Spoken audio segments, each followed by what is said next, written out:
stuck between a libertarian and a Republican? Welcome to Publitarian Podcast.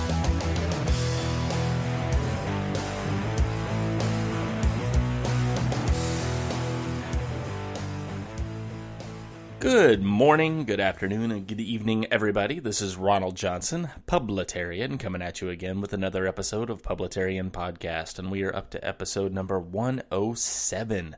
107 of these things, man. That's crazy to me. I don't have a title for this yet. I may call it like Trump and January 6th or something like that, but anyway, getting into this here, I am still using my new recording software that I'm not totally in love with, but that has nothing to do with anything. It just has to do with the production value of the podcast, which I like for it to be professional, and the editing and everything is a little challenging, but it's just what I'm having to work with right now. Anyway, moving on.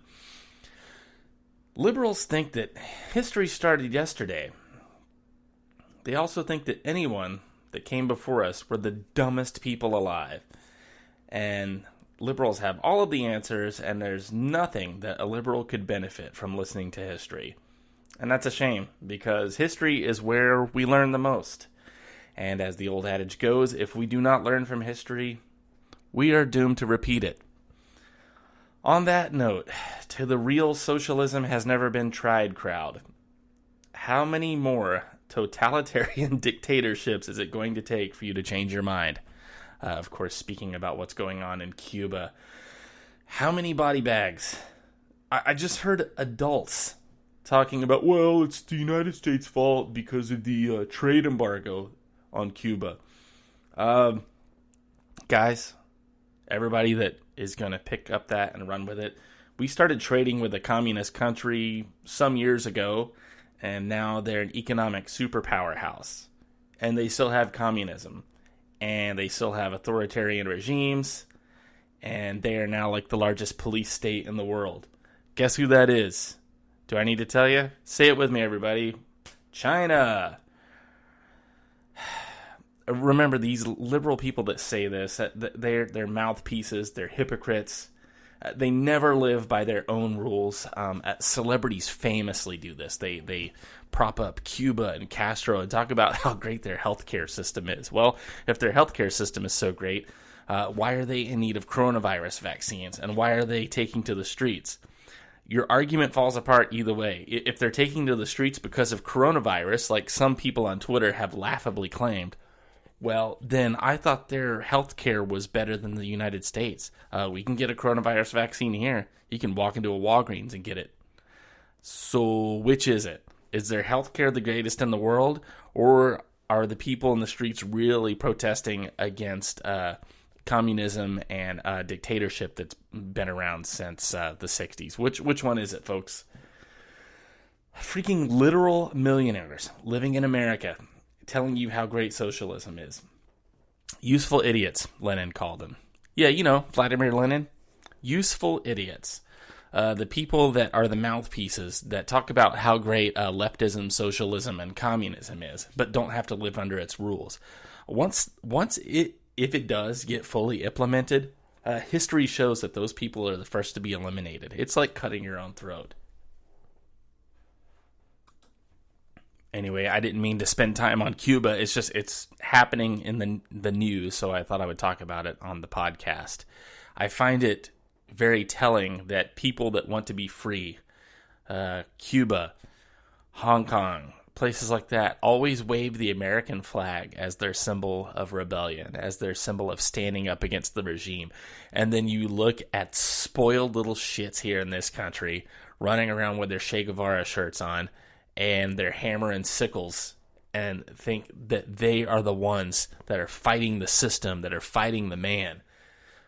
You are the man. You just don't know it. You are propping up these people to do what they want to you, and I'm just sorry that you're sheep and that you can't see it. But the big reason of why I wanted to do this podcast is there are some murmurings and rumblings in the conservo-sphere about former President Donald Trump being, quote, in on end quote.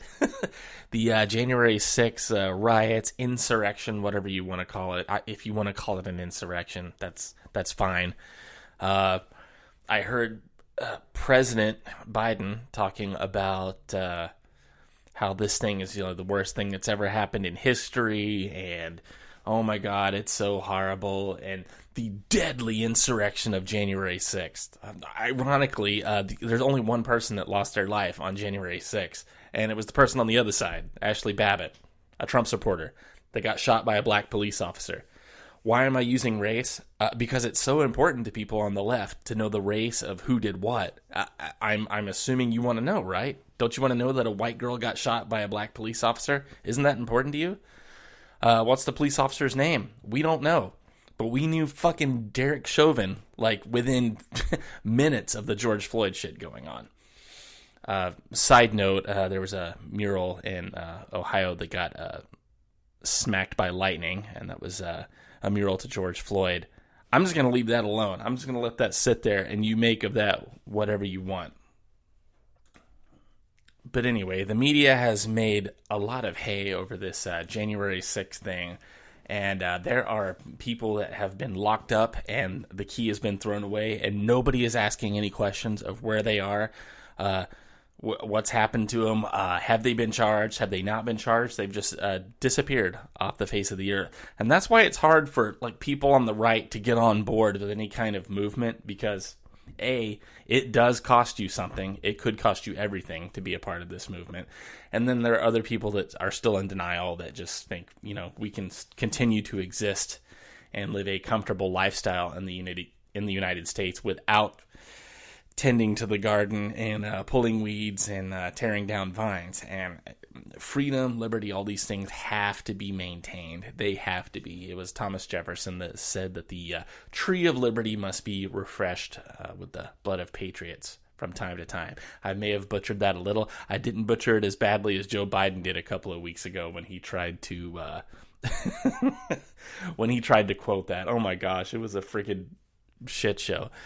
Anyway, the Publitarian drink of the day is a bourbon with some ice in it. I'm not going to say the name of the bourbon because, honestly, it's just really not that good, so I'm not going to support it.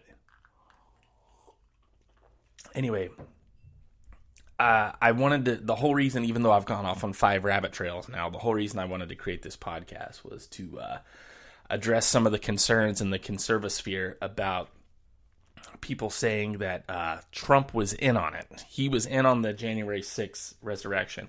And I have mainstream accounts. They're like mainstream Twitter, Instagram accounts in the conservo-sphere that have glommed onto this.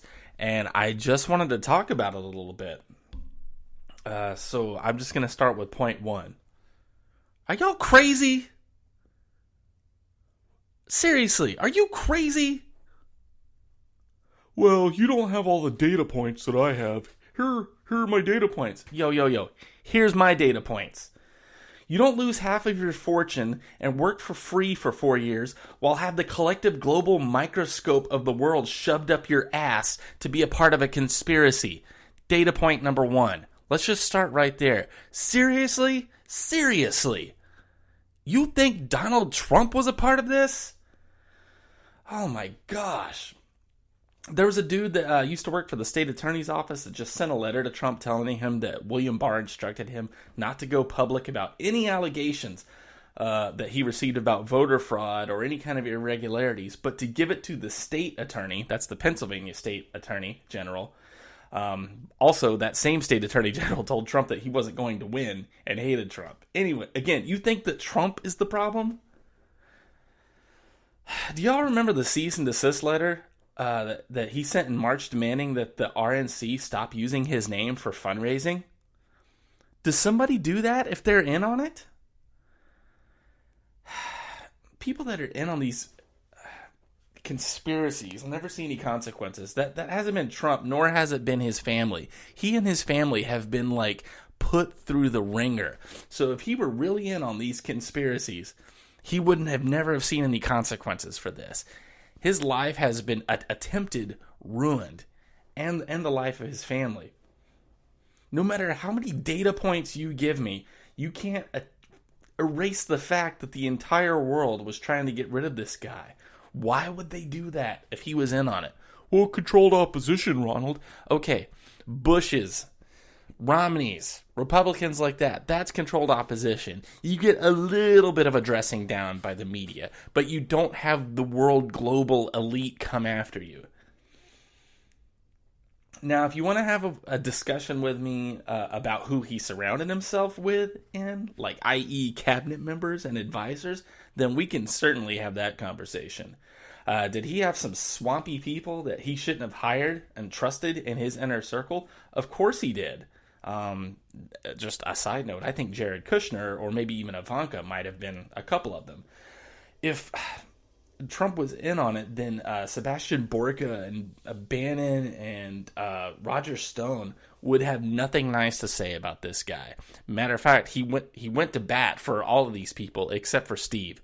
He did not have a good relationship with Steve Bannon, it seemed like. Everybody making these claims, there's one thing that they have in common. Unfortunately, they're all newly minted conservatives. And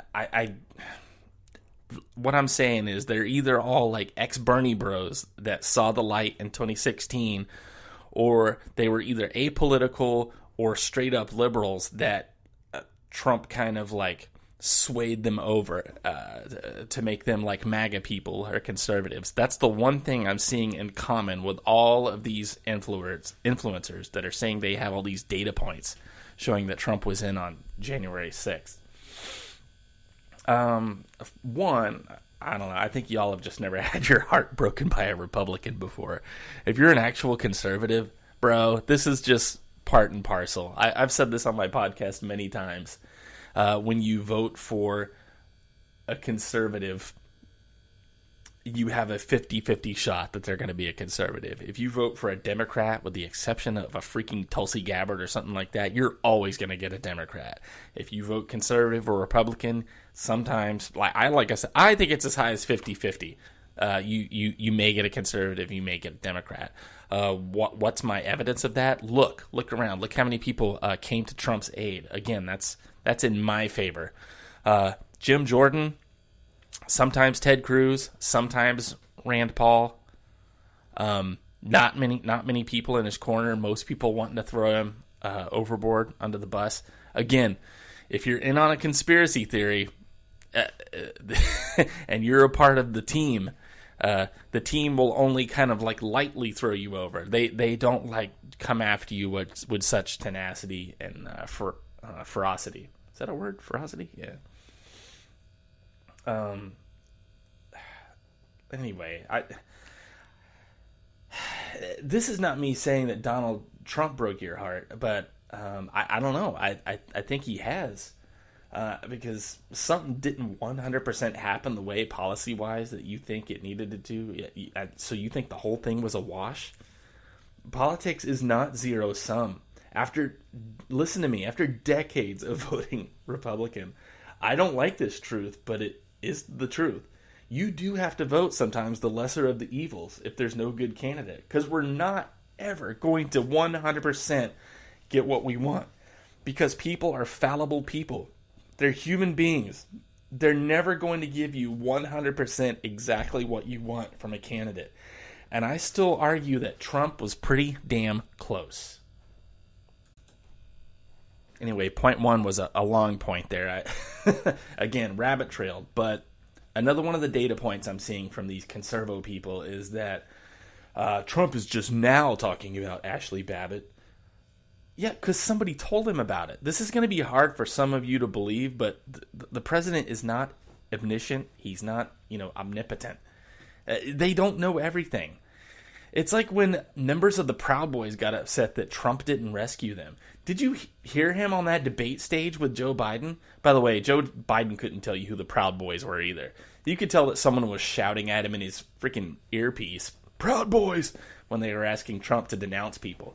So Joe Biden yells "Proud Boys" in the heated discussion, and Trump goes, yeah, sure, whatever, Proud Boys, stand back, stand by, stand easy. Trump had no idea who the Proud Boys were. So all of you that do a lot of this local activism and social media activism, maybe your egos are more conflated than they need to be. Just because you have a group, it doesn't mean that Trump has heard of you. It also doesn't mean that he's abandoned you. The president only knows, I would say, 80% of what his circle is telling him. And if his circle isn't informing him of things, he's not going to know about it. Now, yes, I know at the end of the day, the responsibilities fall upon the CEO. But stop with the Trump abandoned us rhetoric. You've never had a politician since Ronald Reagan fight as hard for normal people in the presidency as you did with Donald Trump. And I would argue that he did all of this in spite of the saboteurs in the White House and in the inner circle and the FBI and in the global community. Really think about that. The entire global community against him, and you think he's the bad guy. Again, I would just challenge you to look at the things that Trump tackled himself, the stuff that he saw through himself versus something that was handed off, that he handed off for somebody to do. Everything that he handed off either to advisors or the Department of Justice or any other bureaucracy, they didn't get it done, or they would slow walk it. Stuff that he personally oversaw got done. And that tells you all you need to know. You guys are getting ready to hamstring the one dude that was fighting for you. And for free, I might add. Again. And the other thing I'm hearing as well, he's letting people rot, and he abandoned people January 6th. And, you know, he wasn't president when people got prosecuted, right? You know all the stuff that came out about the rioters and everything else. It happened after he was president, right? How's he supposed to rescue somebody if he's not president? The insurrection happened on January 6th. He was only president until January 20th. And there was a lot of stuff on his plate up until then. And these people hadn't even been brought to trial or even fully processed yet. By design, by the way, I think. Or else I think he would have gone to bat for them.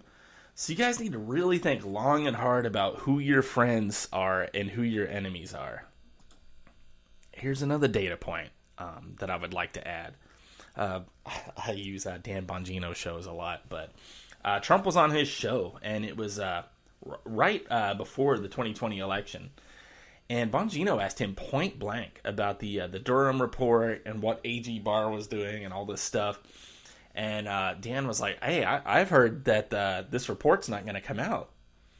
And before the 2020 election, Trump was surprised. You could hear it in his voice, and he said, "I haven't heard anything about this." And he was like, "What?" He's like, "If the report's not coming out before the elections, then this is the first of I've heard of this, and this is very upsetting if this is true."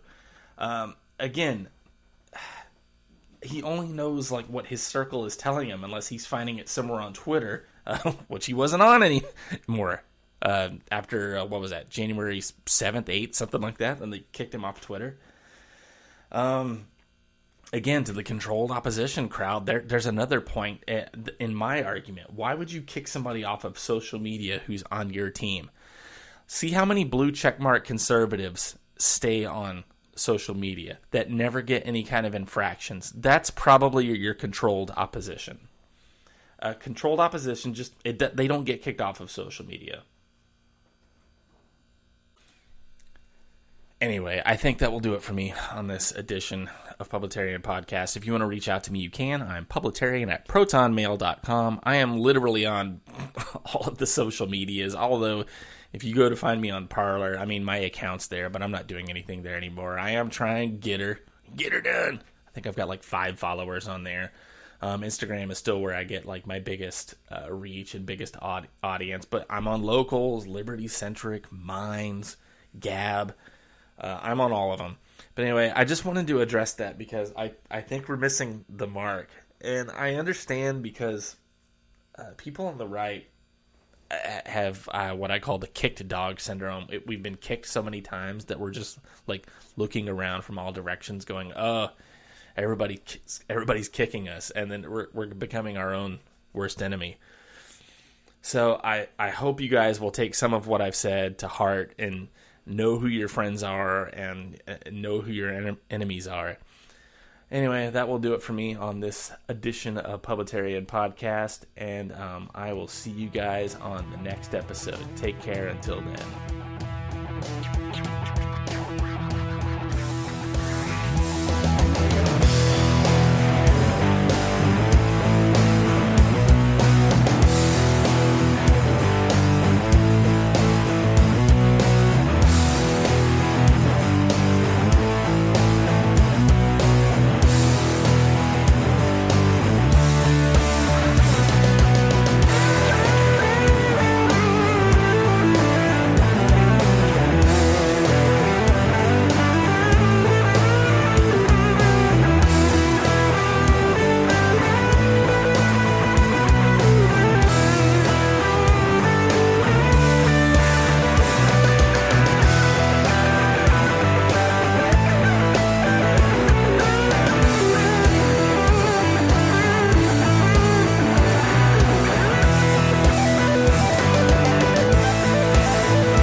Podcast. Copyright 2021.